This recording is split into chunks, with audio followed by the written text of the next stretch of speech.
थोड़ा tricky day है। कल एक्चुअली कल काफ़ी ख़राब दिन था, मतलब जो मैंने एक्सपेक्ट किया था उस वो बिल्कुल उसका अगेंस्ट हुआ मार्केट। और अच्छी बात है, कभी कभी ऐसा मतलब होना भी चाहिए थोड़ा सा, मतलब फिर वो हमको भी टोज पे रखता है कि कहाँ रीडिंग में गलती हुई, कहाँ थोड़ा सा एनालिसिस गलत पड़ गया, वो सब देखना ज़रूरी होता है।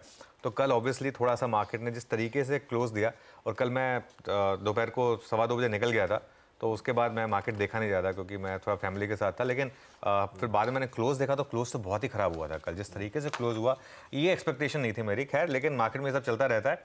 लेकिन एक चीज़ है फिर भी, उसके बावजूद आप टेबल रखिए स्क्रीन पर, मार्केट ने फिर भी एक चीज़ जो रिस्पेक्ट की है वो है हायर लोज।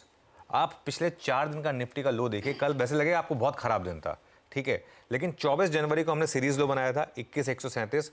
उसके बाद अगले दिन यानी कि एक्सपायरी वाले दिन 25 जनवरी को हमने वो नहीं तोड़ा था, वहां से हम घूमे थे। लास्ट में 1 घंटे में 100 पॉइंट की रैली आई थी, वो लेवल था 21,247।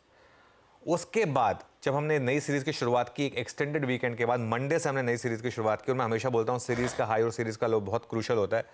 वो लो था 21,429, और क्योंकि उस दिन इतनी बड़ी रैली हुई इंट्राडे में, उसका हमको एक फ़ायदा मिला कि कल इतने बड़ी इंट्राडे डिक्लाइन के बावजूद कल का लो परसों के लो से हायर था 21,501। अगर आप कल के इंट्राडे चार्ट को एक बार के लिए इग्नोर कर दें, और अगर आप एक पोजिशनल ट्रेडर के हिसाब से सोचें, तो एक टेबल आपको बता रही है कि अगर आपने पिछले वेडनेसडे से एक लॉन्ग किया हुआ है मार्केट में, तो अभी भी आप अच्छे खासे मुनाफे में, कोई दिक्कत नहीं है। अभी भी आप 300 350 पॉइंट ग्रीन में ही हैं।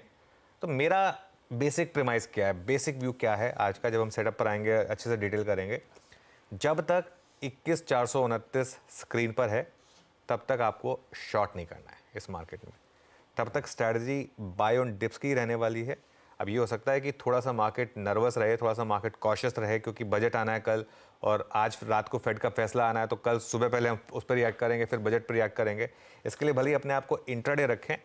और एक चीज़ जो मैंने कल कही थी कि अगर आपने कैश बचा के रखा है तो हर 200 पॉइंट की डिक्लाइन पर, कल एक 200 पॉइंट की डिक्लाइन आ गई, उसमें आपको ऐड करना चाहिए था। हर 200 पॉइंट की डिक्लाइन पर आप ऐड करें, क्योंकि अगर आप 21,429 के नीचे फिसल भी गए, मान लीजिए किसी कारण से, डाउन साइड कैप्ड है 20,500 से 21,000, 20,500 से 21,000 के नीचे मुझे डिक्लाइन दिखती नहीं है। अगर होगी भी तो वो टेम्प्रेरी होगी, और वो बहुत अच्छा मौका होगा बाय करने के लिए।